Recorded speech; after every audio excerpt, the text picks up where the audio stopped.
जय हिंद। आइए लेक्चर 2 में कुछ और सीखें। Demo lecture 2। ठीक है। What are the factors on which law is based. किन किन फैक्टर पर लॉ बेस्ड होता है। Main purpose of law making in all laws. ठीक है। मेन पर्पस क्या होता है लॉ बनाने का। ठीक है। हर लॉ में हम जानेंगे। तो इसके 4 मेन पर्पस होते हैं।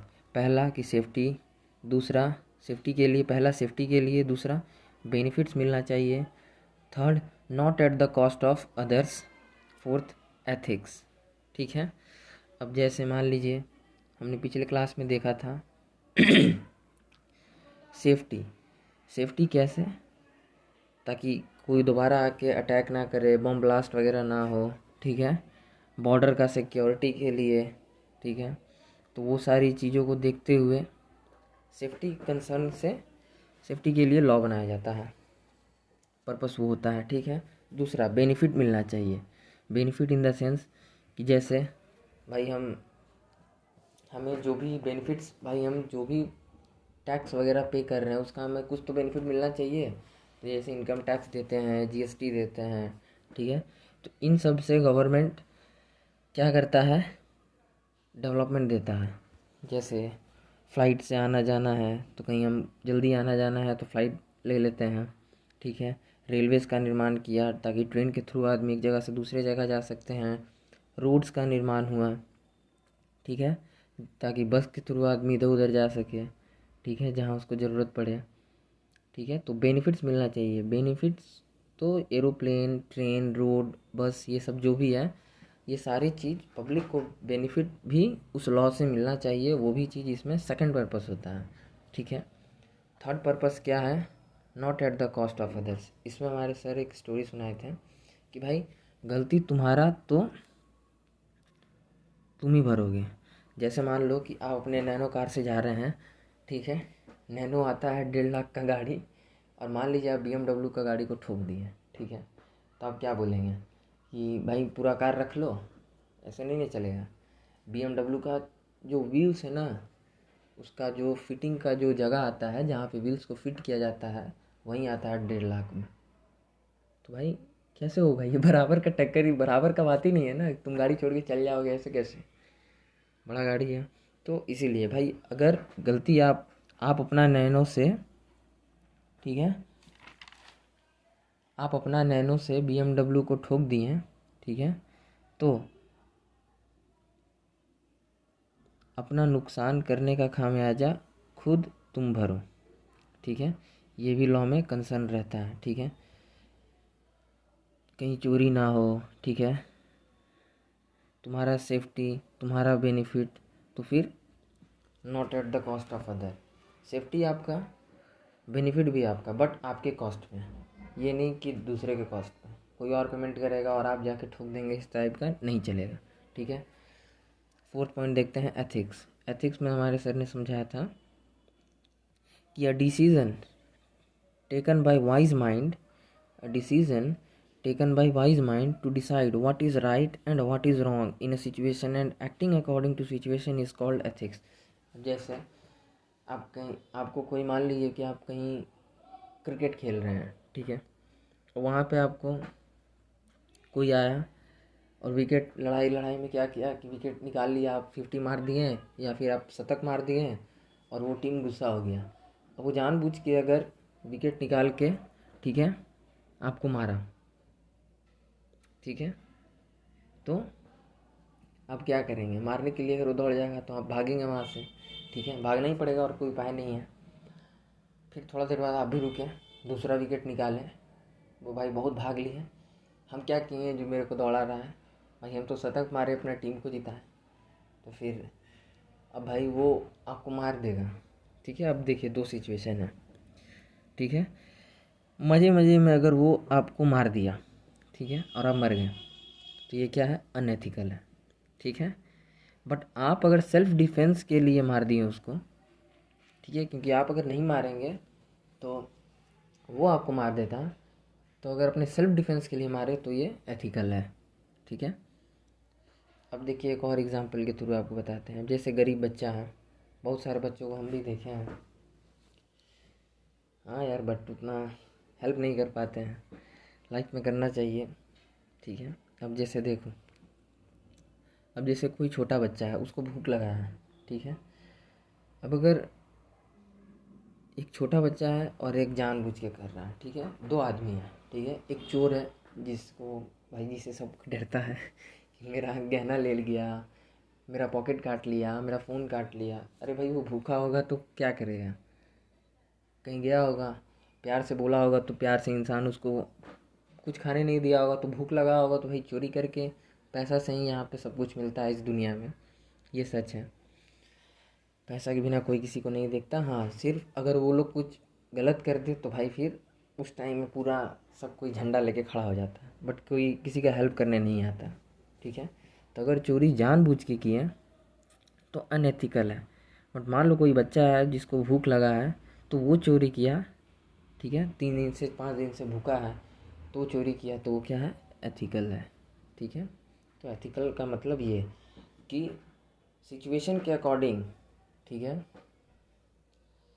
सिचुएशन के अकॉर्डिंग क्या सही है क्या गलत है, उस सिचुएशन को देखते हुए डिसीज़न लेना, या अपना एक्ट वहाँ शो करना, अपने तरफ से डिसीज़न लेना कि हाँ ये चीज़ सही है या गलत है, वो ठीक है। जैसे कि हम आपको 2 केस दिए कि अगर आप उसको नहीं मारेंगे तो वो आपको मार देगा, तो ये है एथिकल, ठीक है, इसको कहते हैं एथिक्स, ठीक है। चलिए तो आगे आते हैं, फैक्टर्स। फैक्टर्स, ठीक है, इसमें 2 सबसे इम्पॉर्टेंट है, ठीक है। Must be written in every law, हर लॉ में ये 2 चीज़ लिखित होता है, क्या क्या, सेफ्टी होना चाहिए और दूसरा बेनिफिट मिलना चाहिए, ठीक है। ये दोनों रिटन फॉर्म में आपको किसी भी लॉ में मिलेगा, but not written but assume in every law, हर लॉ में एज्यूम है कि भाई ये दोनों चीज़ भी होगा, not at the cost of others और एथिक्स, ये रिटन नहीं होता है, ये उसमें ऑलरेडी एज्यूम माना जाता है कि भाई इस लॉ में ये चीज़ होगा ही, ठीक है। अब देखिए, थोड़ा केस स्टडी पे आते हैं, केस स्टडी, ठीक है। 4 हम आपको लॉ देते हैं एग्जांपल, जैसे 4 लॉ लेते हैं हम, लॉ 1, लॉ 2, लॉ 3, लॉ 4, ठीक है। अगर सेफ्टी, ठीक है, लॉ 1 में सेफ्टी नहीं है, ठीक है, बेनिफिट्स भी नहीं है, ठीक है, इज़ इट लॉ, क्या ये लॉ बन सकता है, नहीं, ये लॉ नहीं बन सकता। प्रेफरेंसेस भी इसका क्या है, नो, ठीक है। लॉ 2 में आइए, लॉ 2 में सेफ्टी का कोई बात नहीं है, ठीक है, सिर्फ बेनिफिट का बात है, ठीक है। क्या ये लॉ बन सकता है, नहीं, नो, इज़ इट लॉ, नहीं बन सकता, ठीक है। प्रेफरेंसेस क्या है, नो, ठीक है। लॉ थर्ड, लॉ थर्ड देखिए, लॉ थर्ड में आइए, सेफ्टी है, ठीक है, बट बेनिफिट नहीं है, क्या ये लॉ बन सकता है, यस। क्यों, सेफ्टी, बॉर्डर से रिलेटेड जो भी लॉ बनता है उसमें सिर्फ सेफ्टी होता है, बेनिफिट का कोई भी पर्पस से नहीं बनाया जाता, ठीक है। तो इसलिए अगर सेफ्टी हो तो वो चीज़ लॉ बन सकता है, ठीक है, बट ये सेकंड प्रेफरेंस है, लॉ बनाने का सेकंड प्रेफरेंस। फर्स्ट प्रेफरेंस क्या होगा सर, फर्स्ट प्रेफरेंस होगा लॉ में सेफ्टी भी है और बेनिफिट भी है, यस, ये बनेगा, ठीक है, सेफ्टी भी है और बेनिफिट भी है तो लॉ बनेगा। सेफ्टी है, अगर बेनिफिट नहीं है, ठीक है, तो भी लॉ बनेगा, बट सेफ्टी नहीं है तो लॉ नहीं बन सकता, विदाउट सेफ्टी लॉ बन ही नहीं सकता, ठीक है। चलिए तो इसको हम नेक्स्ट स्लाइड पे चलते हैं।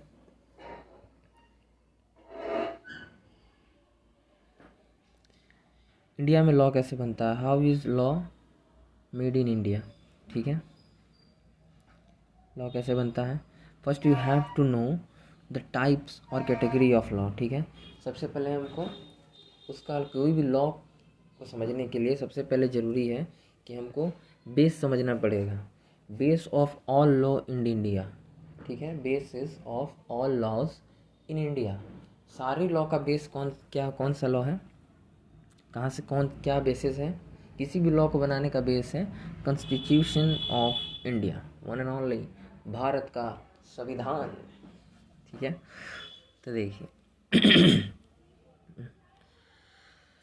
कॉन्स्टिट्यूशन ऑफ इंडिया में है आर्टिकल नंबर 245। ठीक है, जो कहता है, क्या कहता है सर, आर्टिकल नंबर 245 कहता है कि लॉ प्रिपेयर लॉ, ठीक है, पावर देता है कि लॉ कौन बनाएगा।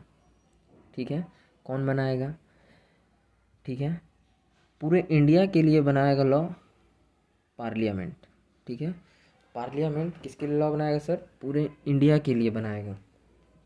और स्टेट लेजिस्लेटिव जो है, ठीक है, स्टेट लेजिस्लेटिव ये किसके लिए बनाएगा, स्टेट के लिए बनाएगा लॉ।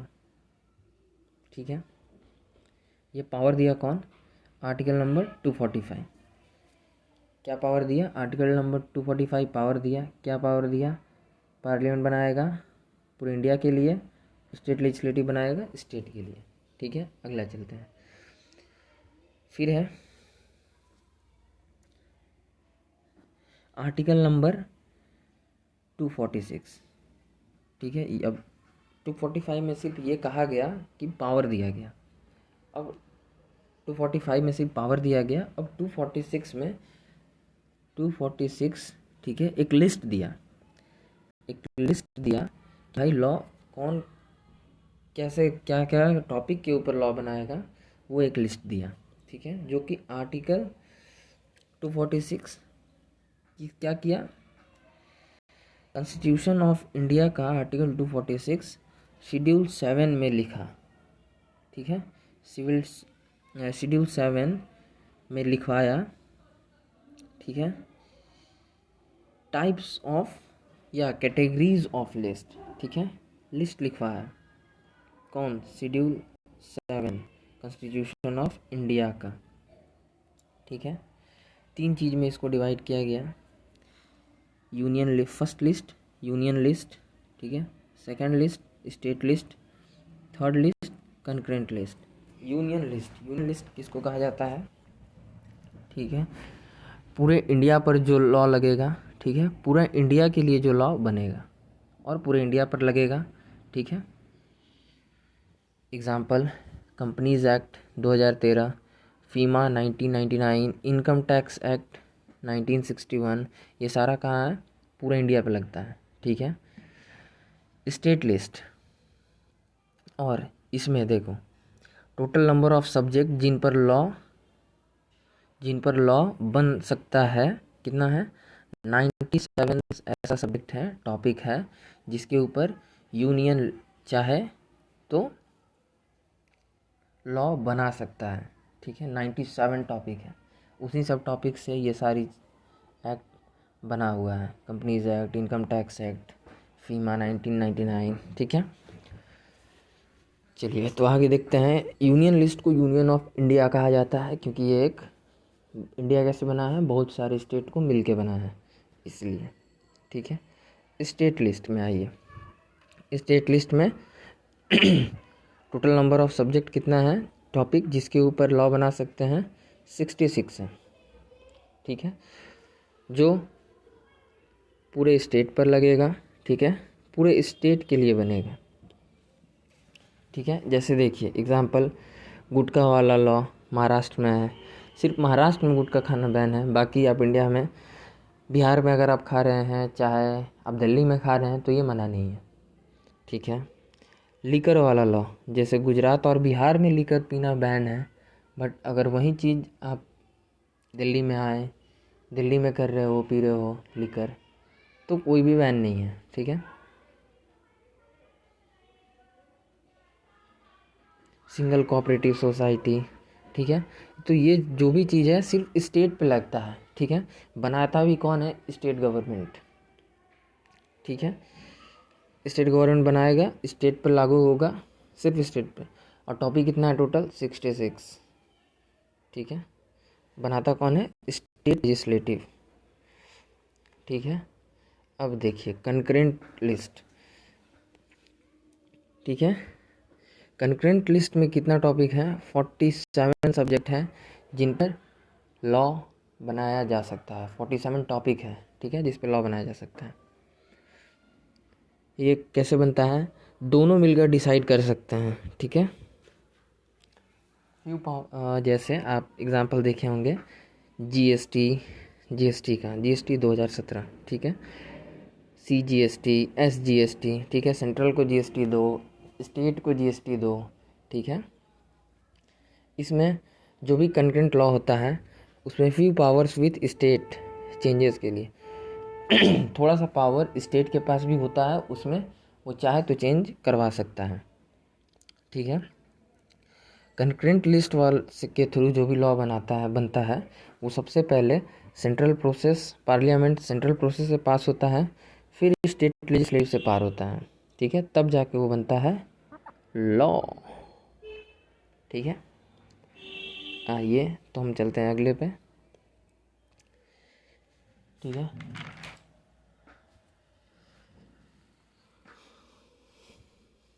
अब यहाँ हम देखेंगे कि प्रोसेस क्या है लॉ बनाने का इंडिया में, ठीक है। इसको हम थोड़ा कलर में भी समझा देते हैं, फिर एक बार इस पे आ जाएंगे।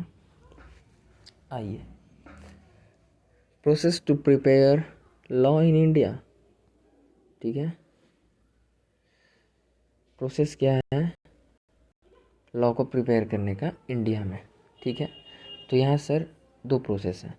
फर्स्ट प्रोसेस को कहते हैं सेंट्रल प्रोसेस और सेकंड प्रोसेस को कहते हैं स्टेट प्रोसेस, ठीक है, दोनों को साथ में लेके चलेंगे। और थर्ड प्रोसेस है कंकरेंट प्रोसेस, ठीक है, जो कि बोथ प्रोसेस रिक्वायर्ड है। फर्स्ट पहले पूरा ये सेंट्रल प्रोसेस पहले पूरा चलेगा, ठीक है, फिर यहाँ से ये चीज़ आएगा स्टेट में, फिर स्टेट में ये चीज़ पूरा होगा, तब जाके वो बनता है कंकरेंट, ठीक है, तब वो कंकरेंट प्रोसेस के थ्रू वो लॉ बनता है, ठीक है। चलिए, ये तो था थर्ड, अब आपको बताते हैं फर्स्ट एंड सेकंड। आइए, सबसे पहला काम होता है ड्राफ्टिंग, ठीक है, सेंट्रल प्रोसेस के थ्रू पास होता है, ठीक है, सेंट्रल प्रोसेस के थ्रू पास होता है कौन कौन? सेंट्रल प्रोसेस के पास थ्रू जो पास होता है वो होता है यूनियन लिस्ट के थ्रू जो भी लॉ बनता है, और स्टेट प्रोसेस के थ्रू पास होता है वो स्टेट पर लागू होता है, ठीक है, और जो सेंट्रल प्रोसेस के थ्रू पास होता है वो पूरे इंडिया पे लगता है ठीक है। तो आइए, सबसे पहला काम है ड्राफ्टिंग बनाना, ठीक है, लॉ को ड्राफ्ट करना, लॉ को लिखना, ठीक है।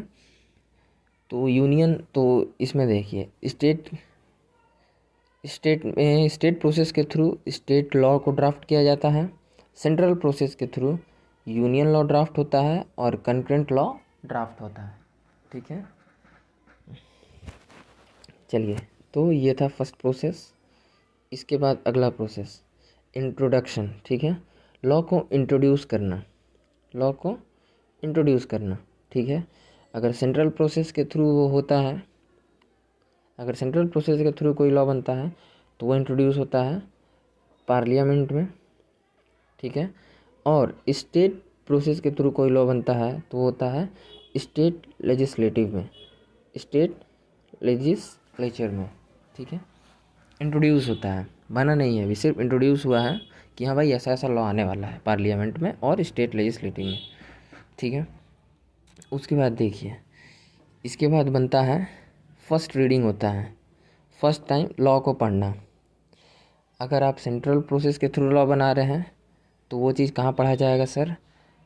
एट बोथ हाउसेस के सामने डिस्कस करना, मतलब एमपी के सामने, मेंबर ऑफ पार्लियामेंट के सामने उस चीज़ को डिस्कस करना, ठीक है। और अगर स्टेट के लिए कोई लॉ बन रहा है तो वो एमएलए मीन्स एट एमएलए के सामने डिस्कस करना उस हाउस में, ठीक है, एट बोथ हाउसेस, ठीक है। फर्स्ट रीडिंग हो गया लॉ का, झगड़ा वगड़ा होता है, कुर्सी फेंका फेंकी, कोई किसी को बोलने नहीं देता है, और अब ये लोग सब भाई चला रहे हैं हम लोग को भाई, क्या कर सकते हैं, सब सही है। उसके बाद देखिए, कोई किसी का बात सुन ले तो यार अच्छा रहे। भाई आप बैठे हैं हमारे लिए और आप लोग वहाँ अपना चलाते हैं, क्या यार पॉलिटिक्स है। उसके बाद देखिए, इनपुट्स फ्रॉम पब्लिक, पब्लिक से, ठीक है, फर्स्ट रीडिंग हो गया। इनपुट फ्रॉम पब्लिक, पब्लिक से सजेशन लेना, ठीक है, कि क्या लॉ सही है या गलत है, ठीक है। पब्लिक कमेंट्स करता है, जो भी सेंट्रल लॉ बनता है जो पूरे इंडिया पर लगता है, उस पर पूरा इंडिया का पब्लिक अपना अपना सुझाव देता है, ठीक है। और जो स्टेट पर लगता है उससे रिलेटेड सुझाव कमेंट स्टेट का पब्लिक देता है, ठीक है। जैसे अगर कोई लॉ पूरे इंडिया पे लग रहा है तो वो किसी भी स्टेट से, गुजरात, महाराष्ट्र, कोलकाता, झारखंड, बिहार, यूपी, दिल्ली, हर जगह का आदमी उस पे ऊपर अपना अपना सजेशंस दे सकते हैं। बट वही चीज़ अगर स्टेट पे लगे, ठीक है, तो जिस स्टेट के लिए बन रहा है, जैसे कोई झारखंड के लिए बन रहा है तो झारखंड वाले सिर्फ पब्लिक उस पर बताएंगे, अपना राय देंगे, सजेशंस देंगे, ठीक है। चाहे कोई बंगाल के लिए बन रहा है, वेस्ट बंगाल के लिए, तो वहाँ वेस्ट बंगाल के सब देंगे जो भी वहाँ के नागरिक हैं। अगर दिल्ली के लिए बन रहा है तो दिल्ली के नागरिक अपना अपना सजेशंस देंगे। तमिलनाडु के लिए बन रहा है तो तमिलनाडु के आदमी उस पर सजेशंस देंगे, ठीक है। इतना होने के बाद क्या होता है,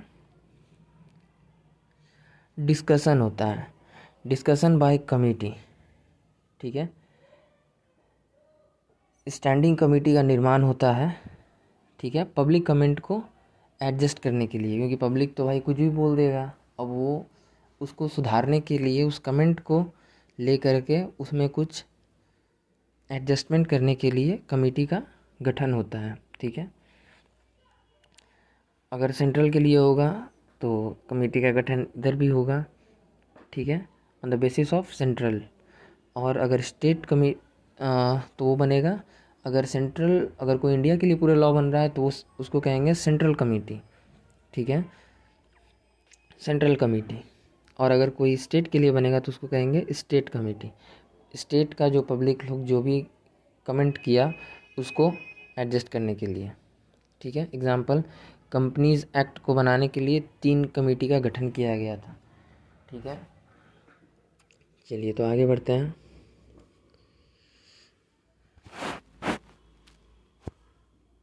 discussion and approval at both houses, ठीक है, लागू करने के लिए। ये है भाई साहब सबसे मेन काम। यहाँ तो फर्स्ट रीडिंग हुआ था, यहाँ इंट्रोड्यूस हुआ था, यहाँ फर्स्ट रीडिंग हुआ था, ठीक है। अब देखिए, डिस्कस करना बोथ हाउस में,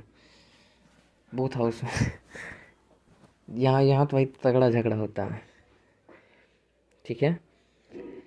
देखिए, लोअर हाउस अपर हाउस में 2 हाउस में डिवाइडेड है, दोनों साइड, ठीक है, सेंट्रल में भी और स्टेट में भी, ठीक है। लोअर हाउस, ठीक है, इसको कहते हैं लोकसभा हिंदी में, हाउस ऑफ पीपल, ठीक है, केंद्र सरकार, खासदार, ठीक है, ये 5 नाम है इनका। इसमें टोटल मेंबर होता है 545, ठीक है। और इन 545 मेंबर्स को कहते हैं एमपी, मेंबर ऑफ पार्लियामेंट, जिसमें से गवर्नमेंट बनाने के लिए 272 मेंबर्स सीट्स चाहिए। अगर आप वो जीत जाते हैं तो भाई आप अपना सरकार बना सकते हैं, ठीक है।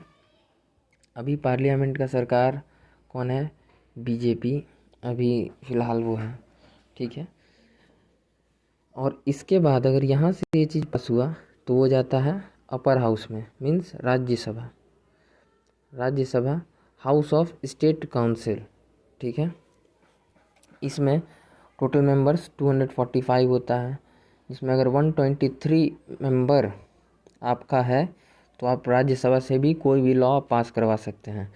इसमें 12 members president of India select करते हैं और 233 मेंबर्स सेलेक्टेड बाय एमएलए। ये चीज़ 1 मिनट दीजिए, समझाते हैं इसको भी, ठीक है। अब आ जाइए स्टेट की तरफ। स्टेट में भी 2 हाउस होता है, लोअर हाउस, अपर हाउस, ठीक है। लोअर हाउस को कहते हैं विधानसभा, ठीक है। स्टेट लेजिस्लेटिव असेंबली, आमदार मतलब एमएलए, राज्य सरकार, ठीक है। और इधर आइए, state legislative councils, upper house को कहते हैं, ये था फर्स्ट हाउस, ठीक है, ख़त्म। यहाँ से जो भी राज्य सरकार से जो भी आया वो अब इधर जाता है। स्टेट लेजिस्लेटिव असेंबली से जो भी, स्टेट लेजिस्लेटिव काउंसिल, पहले असेंबली में वो चीज़, ठीक है, डिस्कस हो गया, वहाँ से पास हुआ तो आता है स्टेट के पास, ठीक है। इन लोग को कहते हैं एमएलसीज, ठीक है, विधान पारिषद, ठीक है। हिंदी में अपर हाउस को कहते हैं, स्टेट लेजिस्लेटिव काउंसिल का नाम है विधान पारिषद।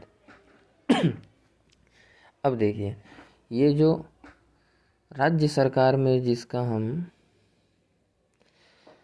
राज्य सरकार में एमएलए, जो राज्य की सरकार में जो भी पब्लिक चुनती है, तो राज्य का सरकार मीन्स एमएलए लोग डिसाइड करता है कि ये 233 मेंबर्स किनका वहाँ पे जाएगा। तो जो पार्टी इंडिया में ज़्यादा होगा उसी का ज़्यादातर मेंबर सेलेक्टेड होगा, ठीक है।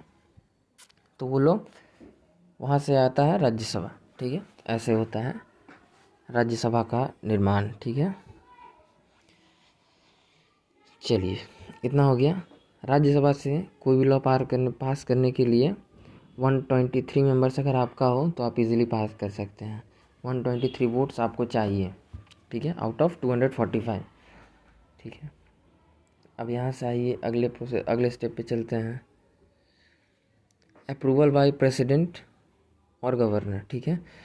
अब बोथ हाउस से लॉ पास हो गया तो क्या करेंगे सर, अप्रूवल लेंगे प्रेसिडेंट का और गवर्नर का, ठीक है।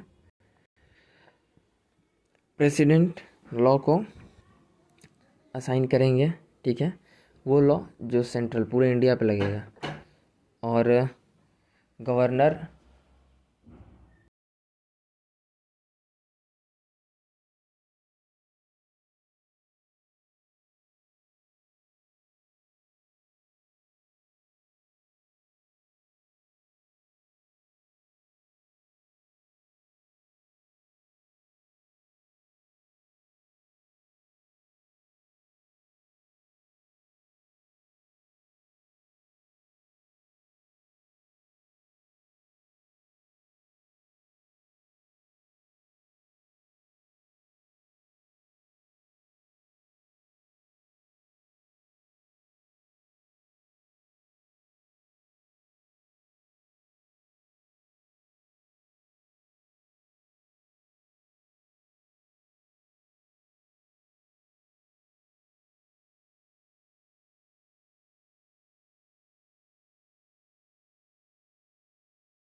हाँ, तो जो भी लॉ सेंट्रल में बनता है, ठीक है, जो पूरे इंडिया के लिए बनता है, वो प्रेसिडेंट साइन करते हैं, मीन्स साइन करते हैं उसके ऊपर।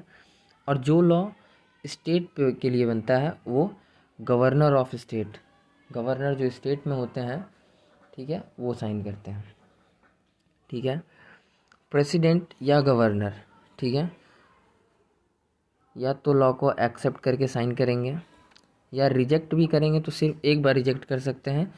फिर अगर वो ये सारे प्रोसेस करते हुए दोबारा अगर प्रेसिडेंट के पास आ गया, ठीक है, तो वो उसको रिजेक्ट नहीं कर सकते, उनको साइन करना ही पड़ेगा, ठीक है। और अगर रिजेक्ट भी करेंगे तो सिर्फ एक बार, वो भी रीज़न बताना पड़ेगा प्रेसिडेंट को कि हाँ किस रीज़न के वजह से वो लॉ पे साइन नहीं कर रहे हैं, ठीक है। सेम प्रोसेस गवर्नर पे होता है। गवर्नर भी एक बार एक्सेप्ट या तो साइन कर देगा, एक्सेप्ट हो गया, या लॉ को रिजेक्ट करेगा एक बार, तो वो भी रीज़न बताएंगे कि हाँ भाई किस वजह से हम इस लॉ पे साइन नहीं कर रहे हैं, क्या फॉल्ट है इसमें, वो चीज़ वो बताएंगे। और बट अगर ये चीज़ फिर से ये सारा प्रोसेस को पास करके गवर्नर के पास आ जाता है तो उनको पास करना ही पड़ेगा, साइन करना ही पड़ेगा, ठीक है। चलिए इतना हो गया। अब आगे देखते हैं declaration in OZ. OZ means official gazette, ठीक है। जो जो भी लॉ पूरे इंडिया के लिए बनता है, ठीक है, सेंट्रल प्रोसेस के थ्रू, वो सेंट्रल गवर्नमेंट के ऑफिशियल वेबसाइट पर रिलीज़ किया जाता है, ठीक है, डिक्लेयर किया जाता है, ठीक है, डिक्लेयर किया जाता है। और जो भी लॉ स्टेट पे लगता है वो स्टेट के ऑफिशियल गेजेट पर डिक्लेयर किया जाता है, ठीक है। डिक्लेरेशन का मतलब क्या, तो सर एग्जाम्पल के थ्रू आप देखिए, किस दिन, जैसे कौन से डेट से लॉ लागू होगा, ठीक है, कौन से एरिया पर लॉ ये लगेगा, ठीक है, और कितना सेक्शन लागू होगा, ठीक है। ये सारा चीज़ ऑफिशियल गेजेट के थ्रू बताया जाता है। और स्टेट में भी सेम प्रोसेस है, किस दिन से लॉ लगेगा, कौन से एरिया पे ये लॉ लगेगा, किस एरिया के लिए है, और सेक्शन, ठीक है, कितना लागू होता है, ठीक है। ये सारा का डिक्लेरेशन स्टेट का ऑफिशियल गेजेट पे दिया जाता है। एग्जाम्पल कंपनीज एक्ट, ठीक है, कंपनीज एक्ट 12 सितंबर 2013 को आया, ठीक है, ऑल इंडिया पे लागू हुआ, किस डेट को, 12 सितंबर 2019। किस एरिया पे, कितना एरिया पे, ऑल इंडिया पूरे एरिया पे, और कितना सेक्शन लागू हुआ, 470 में से सिर्फ 98 सेक्शन लागू हुआ, ठीक है। ऑफिशियल गेजेट पे आने के बाद तब जाके लास्ट बनता है लॉ, तब लॉ का निर्माण होता है। इसीलिए ऐसे ही कोई नहीं है कि भाई लॉ बना के चल गए, इतना आसान नहीं है इंडिया में। इसीलिए हमें ट्राई करना चाहिए कि भाई ऐसा लोगों को हम चुने जो कि थोड़ा पढ़े लिखे हों और थोड़ा सही डिसीजन ले। अगर पढ़े लिखे ना भी हो तो वो क्वालिटी डिसीजन ले, सबको देखते हुए, ये नहीं कि बस अपना पॉकेट भरने के लिए। यार गजब का चीज़ है यार पॉलिटिक्स भी। आदमी आता है पहले बोलता है कि भाई गरीब के लिए काम करेंगे, लोगों के लिए काम करेंगे, देश के लिए काम करेंगे, और जब भाई सीट जीत जाता है तो यार वो पूरे कंट्री को ही भूल जाता है या पूरे स्टेट को भूल जाता है। भाई कोई भी पॉलिटिशियन गजब का, लेकिन यार बात है इंडिया में यार जीतने के बाद ना, जैसे 5 साल का बाद मान लीजिए कोई चुनाव है, तो 4 साल तक आपको जीतने के बाद कोई भी नेता नहीं दिखेगा, कोई भी पॉलिटिशियन। और जब 5वां साल रहता है ना, जब फिर से वोट होने वाला रहता है तो फिर पब्लिक के पास आ जाता है। हम लोग भी बहुत सीधा है इंडिया का पब्लिक, पूछना चाहिए कि भाई आप क्या काम किए हैं, कोई ऐसा सॉफ्टवेयर निर्माण करे तो यार फिर तो भाई मज़ा आ जाए, ठीक है, जहाँ जवाब देना पड़े। तो इसीलिए सही लोगों को चुनिए ताकि देश का सही से यार डेवलपमेंट हो सके। तो ठीक है, और एक चीज़ था, एनडीए और यूपीए क्या होता है यही बता देते हैं। बीजेपी और एलाइड पार्टी, एडिशनल पार्टी जो भी बीजेपी के साथ है, वो दोनों जुड़ के जब जॉइंट कहीं भी लड़ता है तो उसको कहते हैं एनडीए, ठीक है। और यूपीए मीन्स कांग्रेस के साथ कोई भी एडिशनल पार्टी, अलाइड पार्टी जो कि उन लोगों के साथ लड़ रहा है, तो जब वो लोग दोनों साथ में रहता है तो उसको कहते हैं यूपीए, ठीक है। कांग्रेस के साथ अलाइड पार्टी यूपीए, बीजेपी के साथ में अलाइड पार्टी एनडीए, ठीक है। इंडिया में तो यार 5 से 6 स्टेट ही ऐसे हैं जो कि यार अप्रॉक्स 200 सीट कवर करते हैं, ठीक है। ध्यान देने वाला बात है यार, जैसे यूपी हो गया, महाराष्ट्र हो गया, वेस्ट बंगाल हो गया, बिहार हो गया, तो यार सब कोई इन्हीं पे नज़र रखता है, इसी सारे स्टेट पे इंडिया में, कि भाई इसको जीत लो तो बस काम ख़त्म, बाकी तो यार फॉर्मेलिटी कर देना है बस। ठीक है, एक और चीज़ था, देखिए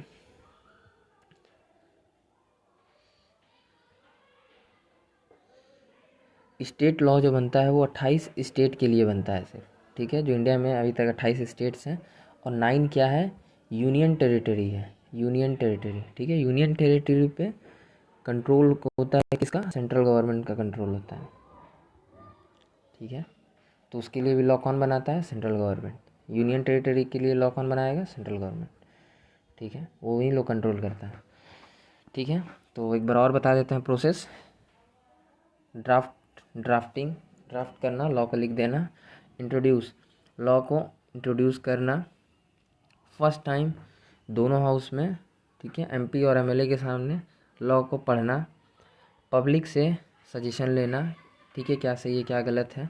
पब्लिक का कमेंट को एडजस्ट करने के लिए डिस्कशन बाय कमेटी का गठन करना, और उसको सुधार करके फिर से लॉ को लागू करने का डिसीजन होता है बोथ हाउसेज में। स्टेट के लिए है तो स्टेट लेवल पे दोनों हाउस में डिस्कस होता है, सेंट्रल लेवल पे है तो सेंट्रल का दोनों हाउस पे डिस्कशन होता है। ठीक है, वहाँ से पास हो गया अगर तो अप्रूवल चाहिए। पूरे इंडिया के लिए बन रहा है तो प्रेसिडेंट से, और स्टेट के लिए बन रहा है तो गवर्नर से। ठीक है, अगर ये वो भी साइन हो गया तो फिर ऑफिशियल गैजेट पर डिक्लेरेशन देना पड़ता है। ठीक है, किस दिन से कितने एरिया पर लगेगा, कितना नंबर ऑफ सेक्शंस लगेगा। पूरा सेक्शन एक बार बहुत कम ही ऐसा है कि लगता है, पार्ट बाय पार्ट लगता है, फेज़ में 1 2 3 फेज़ ऐसे कर करके लगता है। ठीक है, और अगर ये सब चीज़ हो जाए तब बनता है जाके इंडिया का लॉ। ठीक है, चलिए थैंक यू, नेक्स्ट वीडियो देखते हैं।